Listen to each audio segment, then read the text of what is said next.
Bueno, para profundizar en esta información ya estamos en contacto con Palmer de la Cruz, él es Intendente Nacional de Estrategias y Riesgos de la SUNAT. Señor de la Cruz, ¿cómo está? Muy buenas tardes.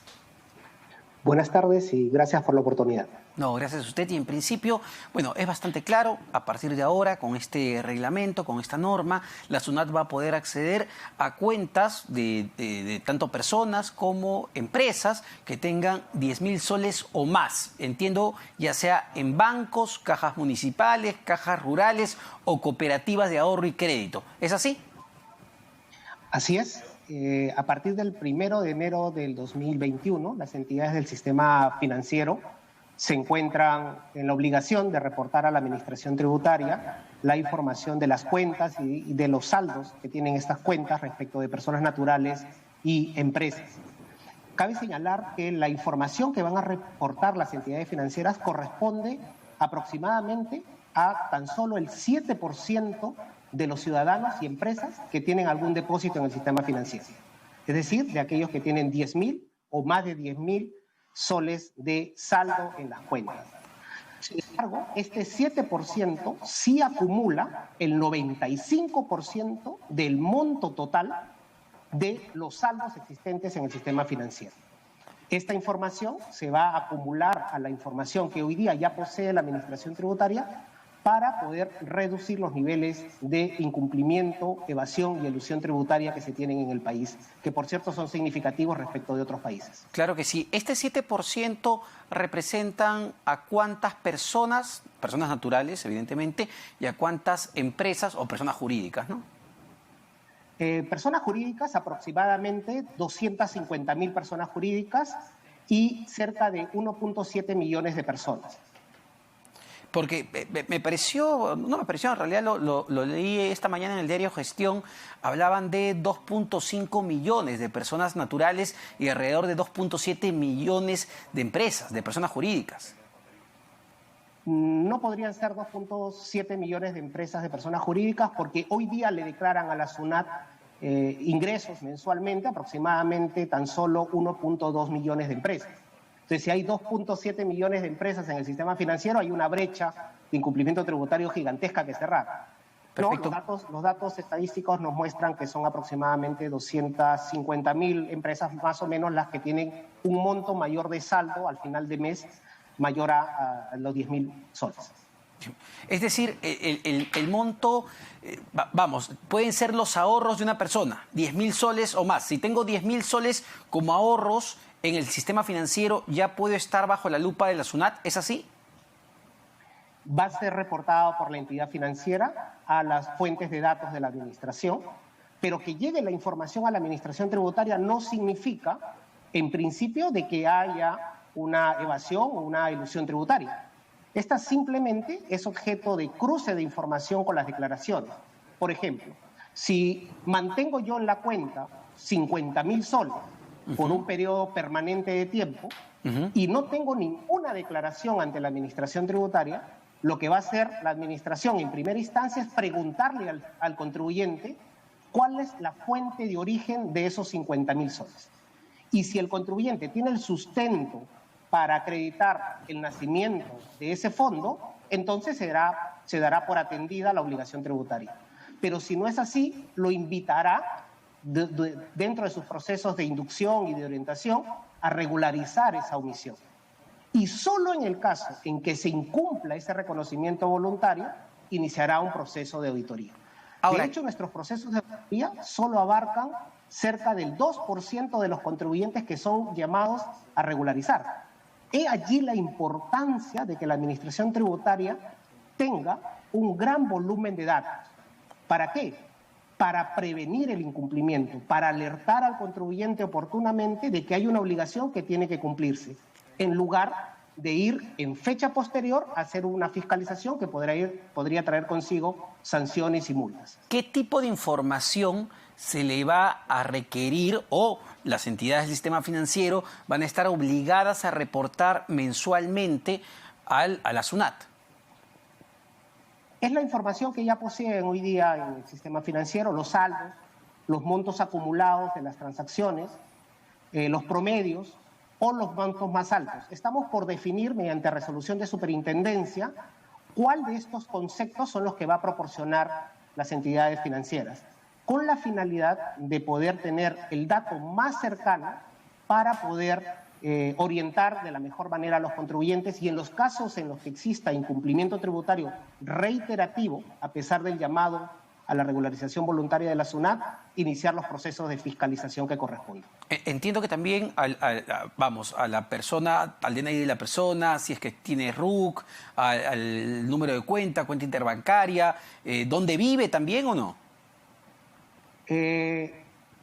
Es un dato general el de la vivienda, es un dato de referencia distrito, provincia, pero no la dirección exacta.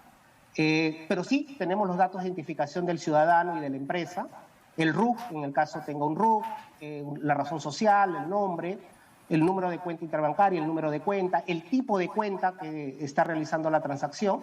Esa información va a formar parte de las fuentes de datos que tiene la administración. Aquí es importante resaltar es que esta obligación que ha nacido a partir del 1 de enero del 2021 para las entidades financieras no es una obligación nueva.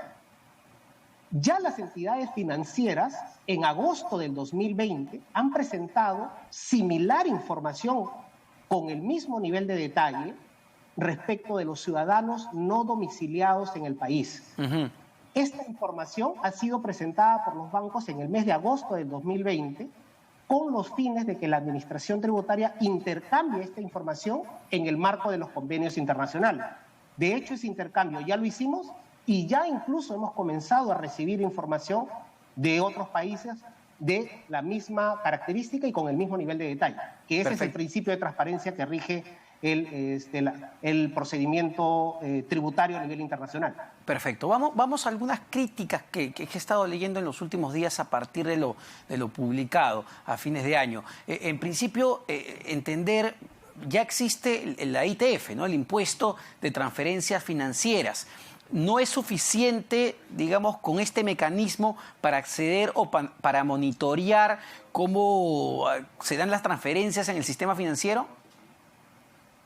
Así es, el impuesto a las transacciones financieras es un impuesto que tiene un limitado alcance. De hecho, tiene una lista extensa de exoneraciones sobre las cuales no se aplica ITF y por lo tanto no hay información respecto de esas operaciones. Por ejemplo, las remuneraciones, ¿no? Las cuentas de remuneraciones no están afectas a ITF y por lo tanto la administración no conoce los montos de depósito. Y de hecho, como sabemos, y hay estudio suficiente sobre ello, que hay un nivel de incumplimiento en el tema de remuneraciones, en el tema laboral. Entonces, hay una cobertura ahí pendiente de atender por el impuesto a las transacciones financieras. Lo segundo es que el impuesto a las transacciones financieras... Sí, el impuesto a las transacciones financieras no nos muestra el saldo de la cuenta. Entonces, cuando se inician los procesos de fiscalización, más bien trasladamos esa carga al contribuyente para que él sustente el saldo, cuando desde el inicio, con la información que ahora vamos a poseer, vamos a seguramente reducir el número de contribuyentes que tenemos que llamar y sobre los cuales sí existe un sustento de origen en el saldo. Pero entonces... Recordemos que para efecto del cruce de información de movimientos financieros es relevante tanto el movimiento como el saldo. Si no se tiene el saldo, es difícil poder llegar a determinar un nivel de incumplimiento. Pero entonces podemos concluir que el impuesto a las transacciones financieras no ha sido una herramienta útil para la lucha contra la evasión y la elusión tributaria, ¿o sí? ¿Debería, digamos, dejarse sin efecto? Colaboró y de hecho es una herramienta complementaria, como lo tienen muchos de los países, ¿no? Muchos de los países manejan ambas herramientas, pero es una herramienta complementaria. Uno me da el movimiento de las transacciones financieras y el otro me da el saldo, el estado de la cuenta a un determinado momento. El complemento de ambos datos te permite descubrir aquellas operaciones con mayor certeza que podrían estar ocultando evasión o elusión tributaria. Definitivamente la existencia de ambas herramientas son significativas para la administración, como lo han hecho ya otros países del mundo. Otro de los cuestionamientos que se hace a esta norma, a este reglamento, es el hecho de que, estamos hablando de información sumamente sensible de millones de personas y de millones también, o de miles en todo caso, de empresas en el país. ¿No es peligroso que esto pueda terminar en manos de terceros? No lo digo por la administración actual de la SUNAT, pero uno nunca sabe qué va a pasar más tarde. De hecho, el manejo de la información que tiene que ver con el derecho a la intimidad es información que debe ser cautelada con los más altos estándares de seguridad.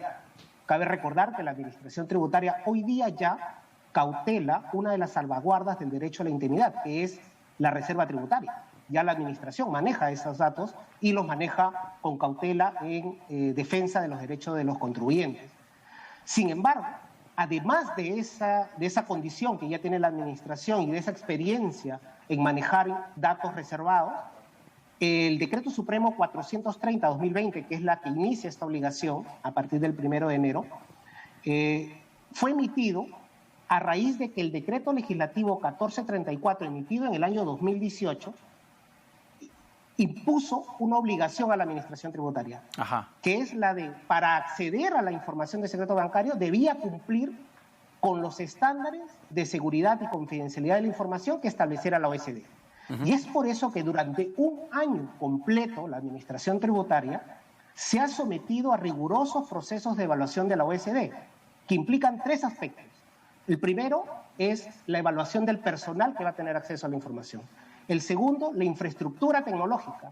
Y el tercero es el marco legal que asegure que esto se va a mantener resguardado y que cualquier vicio va a ser sancionado drásticamente. Esa evaluación la pasó la Administración Tributaria, la primera entidad del Estado en pasarla, en octubre del 2020. Y es por eso es que nace este Decreto Supremo y habilita a la Administración Tributaria a acceder a la información. Entonces, la información que viene de las entidades financieras viene a una zona en donde se tiene el más alto estándar de seguridad y confidencialidad de la información que pueden tener las administraciones tributarias de primer mundo. Ahora, y eso ha sido acreditado por la OECD. ¿Esto puede encarecer los servicios en el sistema financiero? Es decir, puede hacer que el hecho de estar reportando mensualmente esta información a la SUNAT, no sé, le genere un costo adicional a las empresas del sistema. No lo creemos porque son procesos automatizados, son procesos que las bases de datos se programan con la finalidad de emitir los reportes. Como mencioné, ya las entidades financieras han reportado en el mes de agosto respecto de los ciudadanos no domiciliados y no se ha registrado ninguna variación en la relación que mantienen con sus clientes.